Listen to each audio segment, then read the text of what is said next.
Coming up on this edition of The Solo Show. If you had the money, you would do it?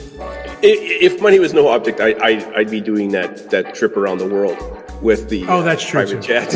Okay, wait, let me ask you this. With the way your financial situation is now, there's no way in hell. No, but how much would you pay for that drink, with that whole thing? Would you pay, you wouldn't pay $200? I can't see myself spending $200. Okay, fair enough. Yeah. Fair enough. Yeah. Stan welcomes the big fat panda himself, John Saccheri, to the show to talk about a trip on the Disney Wish and a $5,000 drink. The Solo Show, as always, is brought to you by Victor Naraki Realtor, serving Disney and the greater Orlando area with celebratingflorida.com and disneyatyourdoorstep.com. The future is bright indeed. We're all of us dreaming of the better days ahead, and a part of your bright new future could be a move to where the magic lives in the greater Orlando area of Florida.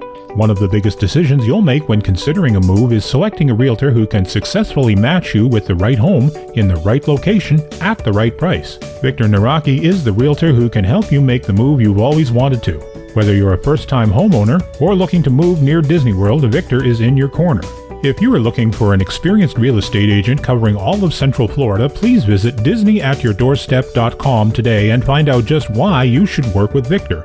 I encourage you to create a free, no-obligation account on his website. By doing so, you'll unlock the website's full potential and be able to enter specific criteria, save listings, and browse new properties sent to your email. Visit disneyatyourdoorstep.com today or visit his Facebook page, Victor Naraki Realtor. And don't forget to tell him The Solo Show sent you. Ladies and gentlemen, this is our final boarding call and the doors will be closing soon. Please board quickly and safely. Please stand clear of the doors. Thank you. Broadcasting from the Solo Studios, located in the Hyperspace Lounge with... Hey, you want to keep it down? We're trying to do a show! Jeez. Here in Winnipeg, Manitoba, the center of North America, on this little planet we call Earth, this is The Solo Show.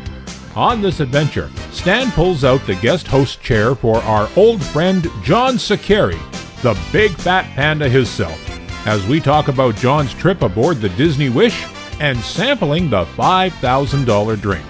Stan and John have a lot of laughs and a good time. Maybe a little too much fun. You'll want your fun and laughs passport for this one, listeners. So now, please welcome your host. Geez, a $5,000 drink. Hey, Stan, I really got to talk to you and Victor about a raise.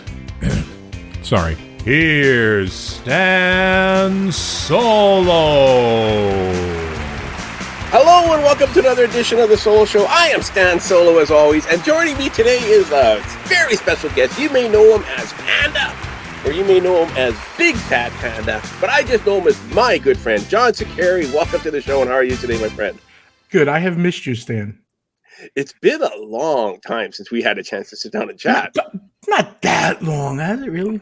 Well, we used to chat every week. Every Saturday night. We still message every now and then. Yeah, we message. We have to take care. We have to do that more often, though. Yeah. And, hey, congratulations. You're working on the Diz now? Thank you. Yeah. You know, listen, it's funny because I had my own thing. I still have it. You know, Panda didn't go anywhere.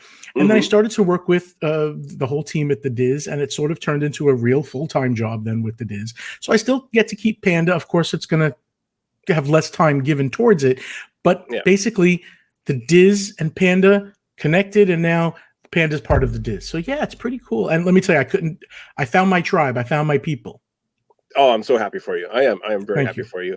And you know, it's so awesome. Like I check and choose. I don't always get a chance to tune in live on the Tuesdays, especially now that I'm working Tuesdays. But I do like to watch the repeats, and it's awesome seeing you there on the Diz Unplugged on their YouTube channel. And it's amazing how they go.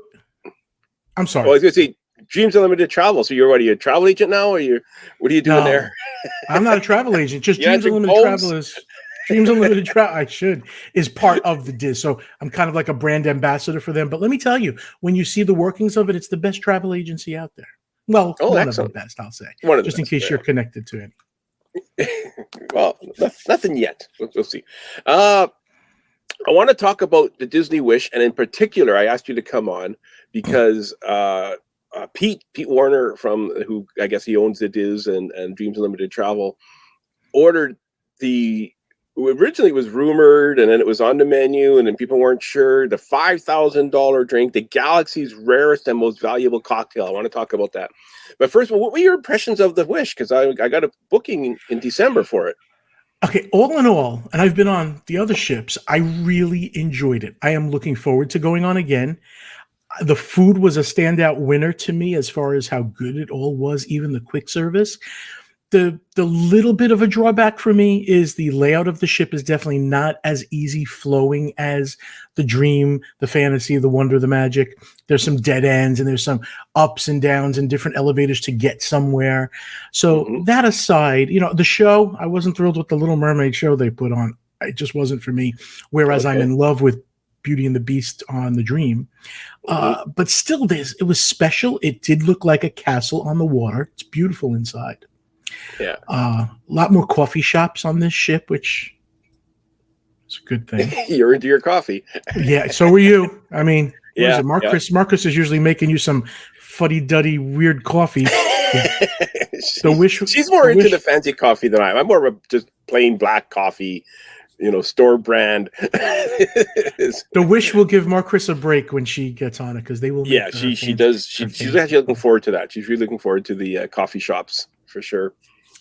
Absolutely. My only thing that I'm not thrilled about is that they're only short cruises. Like they don't have any 7-night cruises.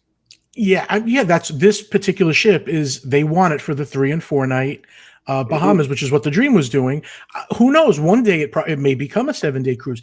See, the problem again with the ship for me is because of the 3 main dining rooms. 2 of them are so highly themed. It doesn't take away from the food, but because it's so highly themed, it might not have that big of a repeat value. I don't know how many times I could go to the Marvel restaurant and watch the movie that shows. Eventually I'd be like, stop.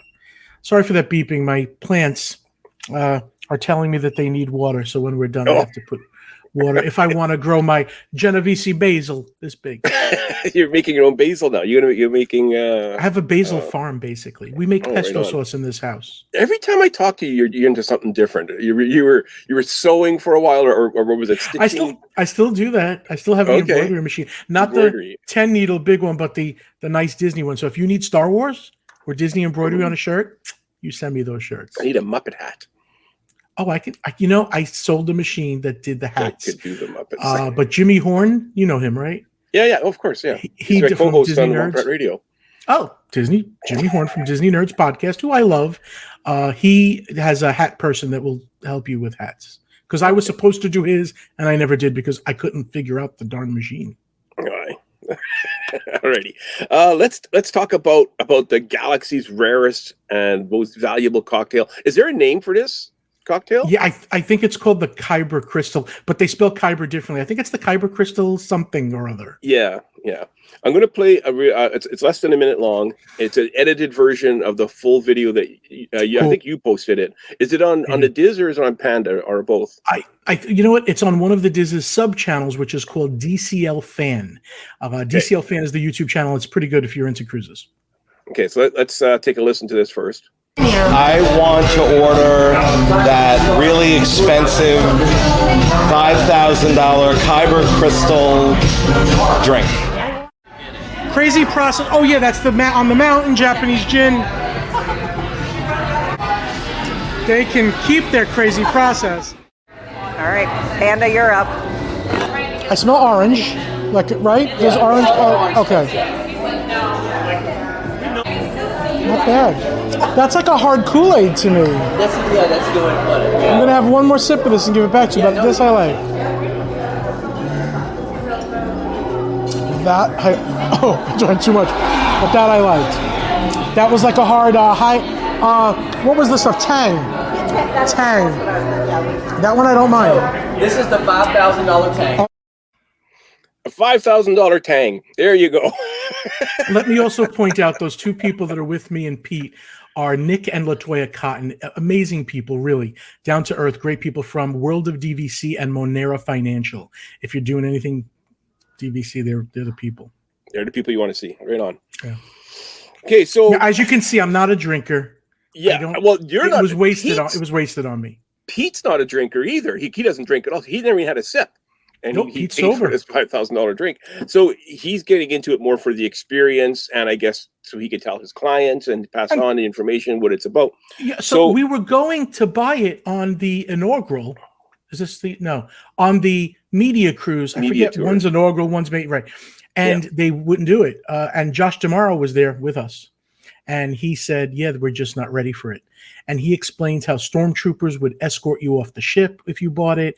And, telling you about the tickets that come with it and everything. There's a whole bunch of stuff we found differently that, anyhow, we had a better crew with us that would have been better. Like Craig and Rhino, who know alcohol and enjoy some of it, would have liked that. So we did it instead on the maiden voyage when it was available. And we didn't have, except for Nick, he's good for that. Yeah. Well, that's what I was going to ask you. So, is there like a big presentation when you order this? I mean, like you order the kitchen sink at the boardwalk. Everybody in the restaurant knows that this table ordered the kitchen sink. Does that happen here? Oh yeah, I mean, they prepare it, and then they bring out this what people call and may very well be a outfitted ice cream machine, like a big Breville ice cream machine. Although you know the story of that, how that came from. I really don't, but I know you do. Tell me. I really want to know what happened. When they were filming Empire Strikes Back, they were going to be filming the Cloud City scenes, and George Lucas was heading out from his house to go direct or to go to the set. He didn't direct Empire, but he was going to the set, and on his kitchen counter he had this ice cream maker, which looks exactly like what you guys ordered. And he goes, looks like a cool prop. I'll bring that and just have somebody carry it in the background. So he brought it to the set and he goes, I got this thing. So there's a scene in Empire Strikes Back when they're evacuating Crowd City and everybody's running around and leaving. There's a guy running with this ice cream maker under his arm. And of course, it looks like an ice cream maker. I've seen everybody. So the joke was like everybody's taking in most valuable assets and this guy's carrying an ice cream maker under his arm. I do think that's probably what they did with that. So it comes over to the table. They present it to Pete, and they ask him if he's ready for the experience. And he's like, he's all in at this point. He's been waiting for this. And they have him press a couple of buttons on top. If you watch the whole video, DCL fan YouTube, you'll see this. And then there's 3 doors on the side that go, and smoke comes out of it, which is pretty cool. I guess I'm sure they have a certain amount of time before that smoke would be gone inside or evaporate, and it comes out of it. And there are 3 small shot glass vessels, which again, there's something about those that apparently they're supposed to be mailing those silver things to Pete, but they didn't tell us anything about that. See, that was one of my questions because the rumor that I heard is that you get to keep those glasses. That's what I hear. They didn't. He hasn't received them yet. Not as far as I know. No. Okay. And then there's one big one in the center.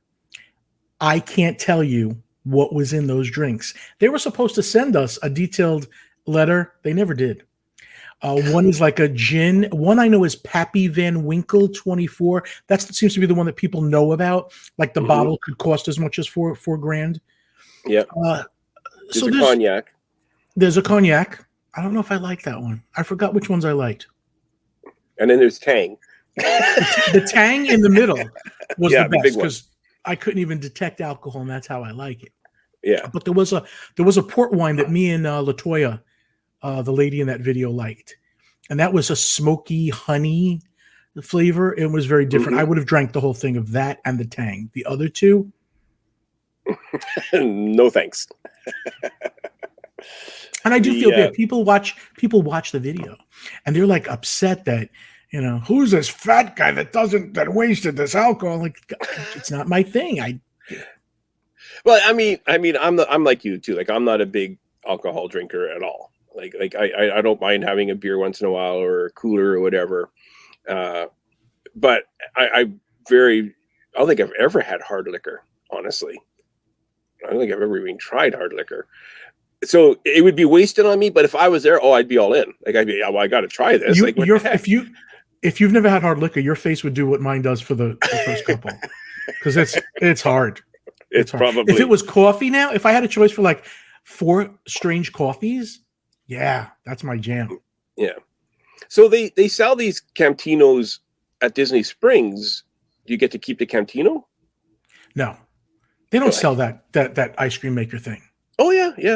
They announced maybe it a little at Star Wars tiny Celebration. One. No, it's a full size one. They announced it at Star Wars Celebration, or they're going to be selling them. It can't be the same thing, though. I mean, this thing is a machine that weighs it's got to weigh like 30, 40 pounds.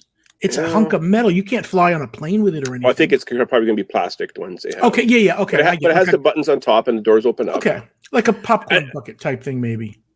No, I think it's more deluxe than that. It's a deluxe collectible, like ranks up there with the lightsabers and that melted Darth Vader helmet. Yeah, I'm gonna just say it's got to be. It's got to be different than what was presented with the drink, because that was there were pistons in there, and it had to be like oiled. I could see it had it was bulk and girth to this thing. So it was they'd probably a more beefed up one. Than what they're going to be selling. Be interesting to see, because I don't think I've seen anybody purchase one, but I did see them announce at Celebration that they're going to be selling them. I wonder how much. It's got to be a couple of hundred, you think? I would imagine. I'm interested, because if it's something you could do at home and present drinks that way to people, that'd be pretty fun. Yeah. Well, the kind of continuing on the history of the Campino. So in Mandalorian season 1, he is offered a reward of Beskar, the material that his uniform's made out of, and they bring it in that. So it's actually in the Star Wars universe. It's like a safe. It's like a portable personal safe, and so that it opens up the same way in. So all these years since 1980, we're like, this guy's carrying an ice cream maker around. Now we find out when Mandalorian came out on Disney Plus. Oh, it's a safe. That's what it is. So that's what it realistically is now. And getting back to what's included with it, Pete ultimately was really disappointed. Mm-hmm. I mean, so was I, because we're built up from Josh D'Amaro himself. And I'm sure he was told the right thing. He said it comes with a ticket to Skywalker Ranch. It comes with some experiences on board the whole trip. Experiences during your whole cruise, something's going to go on. And you would think for $5,000 they're going to do something, and then the escort off the ship by the stormtroopers. Yeah. Turns out you do get a bottle of Skywalker. I think it was either wine or champagne or something. From Skywalker Vineyards. Right, that comes into your cabin later, which was very nice. I don't know how much that would be normally. I'm guessing they do sell them in the parks. They used to sell them at Launch Bay. The Skywalker. Okay, are we talking like regular wine price? You know what? I can't remember what it was, because I don't think it was like an outrageously crazy. It wasn't outrageously crazy, no. Then the decoration of the room was not a decoration at all. They threw tchotchkes that you could buy in the shop on your bed. So a Star Wars backpack, a Star Wars Tervis tumbler. I mean, they're nice things, but it was nothing special. Okay. Nothing else happened on the cruise at all. And then we get a note the day before that to get your hyperspace rebel escort off the ship. Now it's a rebel escort, no longer a stormtrooper escort. Well, I still thought hyperspace rebels that couldn't be stormtroopers. I don't know. No, rebels are the other team. I was hopeful. In any event, a lady comes from Hyperspace Lounge. I have my camera ready. She probably is like, I don't know why his camera's ready, because that's all it was she escorted us off the ship. But the problem is we would have gotten that from concierge anyway. I'm assuming most people that can afford this drink are probably staying in concierge. Concierge, yeah. So I don't know what, there was nothing special, but then something else weird happened that only I caught this. I'm not sure if Pete was busy and he didn't hear this. As we're being escorted, she goes over to the guy at the gangplank to get off the ship, and he goes, well, if you're going to do it, now's a really good time to do it because there's nobody on the gangplank. So I'm thinking, Ewoks are coming. Yeah. Yoda's coming to take me off the ship. My brain is really, nothing. She just took us off, and we were like, I had my camera waiting. I'm like, nothing happened. So ultimately, we were disappointed. Oh, wow. Well, okay. Would you, if you had the money, you would do it? If money was no object, I'd be doing that trip around the world with the that's true, private jet. Okay, wait, let me ask you this: with the way your financial situation is now, there's no way in hell. No, but how much would you pay for that drink? With that whole thing, would you pay? You wouldn't pay $200. I can't see myself spending $200 on a drink. Fair enough. Fair enough. Yeah, not in the financial situation I'm in now. But if I won that lotto for the billion. Oh yeah, I'd be. It's funny. As not being a big Star Wars fan, and this could be because I work for the Diz now, and they pay pretty well. I would say I'd spend $200 on that drink, just to have the experience with friends and stuff. That was what was worth it to me, was the camaraderie with the people and experiencing it. And then, so I go to Walgreens at my house to pick up a prescription, and the lady goes, "I have to tell you this. My husband is watching these people drinking a $5,000 Star Wars drink on TV. And he says to me, 'Did you see this?' And she goes, 'That's John.' He goes, 'No, that's Panda.' She goes, 'No, that's John.'"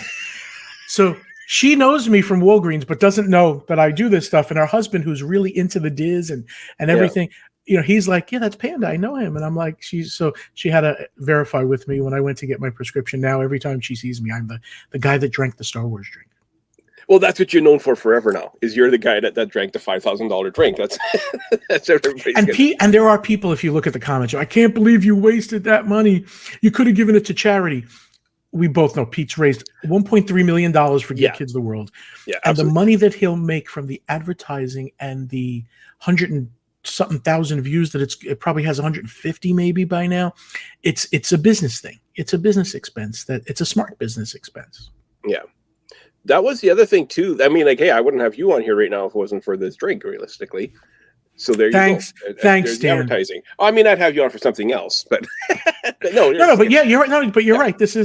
It's part of the advertising. We're mentioning Dreams Unlimited travel. That was one of the other rumors that came out, was that part of the proceeds of this drink was going to go to Give Kids the World. Complete rumor. They didn't mention that to us at all. Yeah. So that's kind of what I reckoned. That actually, if they told you that even $500 from that drink went to Give Kids the World, that would be a better selling point too, to me. Oh, for sure. Yeah, for sure. And there is a gratuity. Everything on the ship has the 18% automatic gratuity. It is applied to this as well. Okay. So, and you mentioned it was a trip to Skywalker. It's not a trip to Skywalker Ranch. It's a trip to Skywalker Vineyard. So it's a wine tasting at the vineyard. Yeah, that's why we got the guy who doesn't drink going to a wine tasting on top of it. Yeah, he was so happy. All right, at least he'll have some part of the experience to go to Skywalker Ranch. Now, a wine tasting, again, it's lost on him. I mean, even for me, I don't need to go to the wine tasting at Skywalker. I want to see the Sound THX place. I want to see, where they built the Death Star. Yeah. Speaking of which, if we have time, did you watch Light and Magic on Disney Plus? I watched the first 2 episodes. Okay. So good. When you get to 3, I need you to call me because I have a big issue with George Lucas, and he's not my friend right now.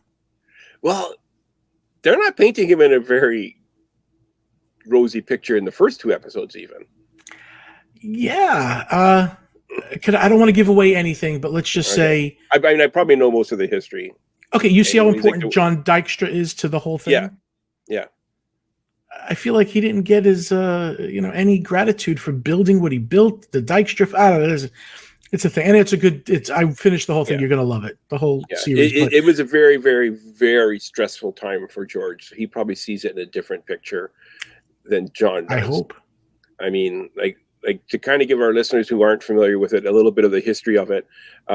George Lucas hired John Dykstra to put together ILM and to build ILM, which is the special effects company that made Star Wars. George went off to Tanzania, had a miserable time filming all the Tatooine scenes with sandstorms and disasters happening. Then he went to Illustrated Studios in London to film all the principal photography of anything that's on the Death Star and whatnot. Meanwhile, John Dykstra and ILM is built, put together, and is supposed to film all the special effects. And we're talking like 150, 200 special effects they have to do. But in order to do that, they have to build all the equipment. They have to build all the models. They have to build the cameras. They have to build the rigging that runs the cameras. They have to build basically everything from scratch because none of this stuff existed.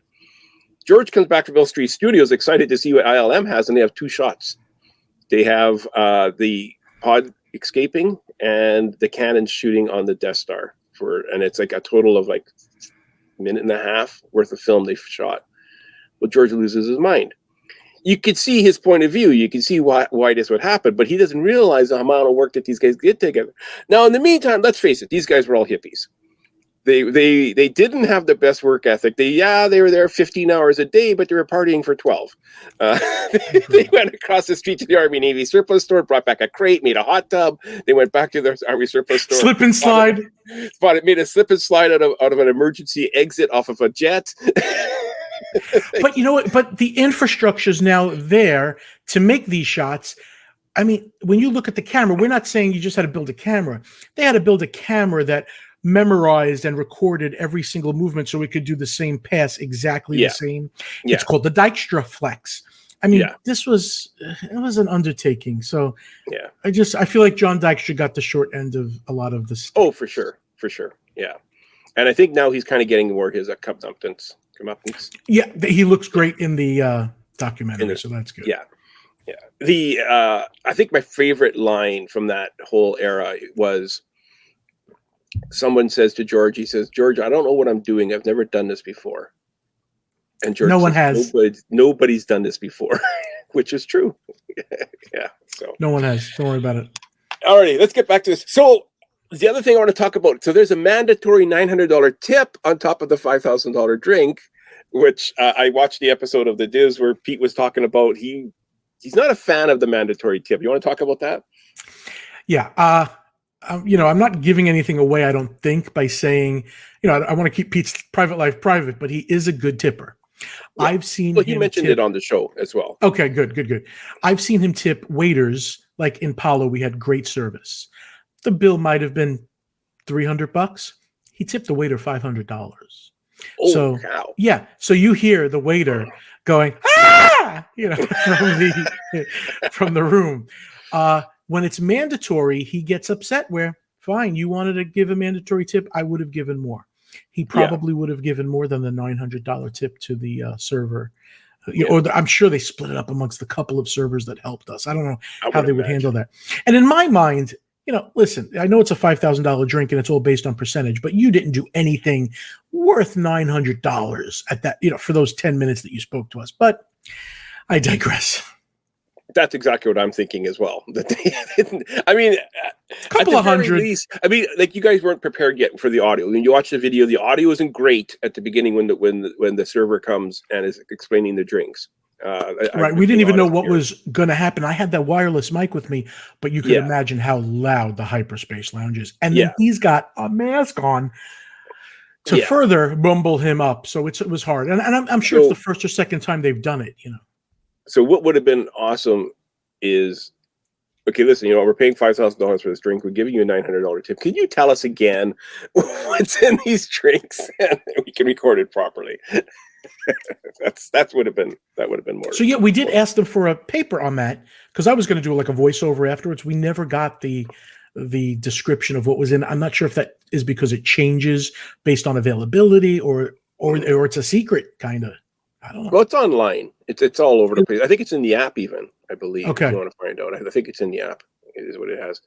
But anyways, I want to keep this a short show. John, I want to thank you so much for coming on. This is so interesting. You kind of took care of a lot of the rumors that we've been hearing and it's been floating around about the Cantimo or the Kyber drink, I guess, or Kyber. I don't know what the hell they call it. Yeah, they do spell it. It's not spelled the same way the crystals that you buy for your lightsaber in Galaxy's Edge. It's spelled differently, I think it's Kaibur, I think, instead of Kyber. But is it pronounced the same? Yeah, they called it a Kyber crystal, Okay. Maybe it's Kyber. Maybe it's Kyber. Maybe it's Kyber crystal. Kyber crystal. I don't know. Anyways, what's coming up for you? You got a cruise, I'm hearing. Yes, we fly to Alaska 3 days before because of all that's going on with the planes. We take the Disney Wonder out of Alaska, so the Diz will be covering the entire Disney Wonder, like with a military precision, pretty much. Doing the reviews of Alaska, maybe some tours, the restaurants, and then we're coming back, obviously, and then we do the fantasy for 7 nights in September, even though we've covered that pretty good. So there's a lot coming up, a lot. We still have something called the 7 and 7 to do, where Pete reviews 7 resorts in 7 days. We started to do that until somebody came down with COVID. Actually, it was me that came down with COVID back then. Somebody, and we had to stop it. I can't remember his name. I did forget actually that it was me. And he's like, let's, out of abundance of caution, let's cancel this. So we still have to do that. There's a lot going on there. That's got to be exhausting. I'm always busy. I know you've never done it, but it's got to be kind of exhausting. Mind you, I guess not. It's not like you're traveling across the country. There's some sitting down in between, so I can get on board, and there's some eating in there, so I'm good with that. You spring a restaurant on me, I'm going. I'm okay. But there's a lot to cover in the resorts. There really is. There's a lot to do. I also bought DVC, which I never expected to do. You bought DVC? I did. I bought went direct with Disney only because I wanted whatever benefits, the dwindling benefits, whatever's available. I bought 150 points at the Riviera. They had a really good special. It was $11 per point off. Pete, if you ever watch there's another channel called DVC Fan as opposed to DCL Fan. DVC Fan, I'm producing the show, so I'm there watching, and I'm like, they're selling me without realizing it as they're talking. I'm like, I need to be involved with this. So, yeah, I get to play around with it a little bit. I think I did the right thing. I love the Riviera. Polly's my favorite, but there was a good sale in the Riviera. Oh, excellent. Good to hear. All righty, Ken, take it away. If you have a brilliant idea for a future edition of The Solo Show and would like to take your turn in the guest host's chair, then drop us an email at thesoloshow01@gmail.com. Tell us your idea for the show, and we'll contact you about a date and a time for you to join us. If you would just like to keep the conversation going or have a comment about a previous show, then visit us on Facebook at The Solo Show. All logos, sounds, and songs that are made by and for Disney and its affiliates are owned solely by the Disney Corporation and are not, nor are they intended to be, the ownership of The Solo Show podcast. We hope you'll join us for the next adventure on The Solo Show. Thanks for listening, and bye for now.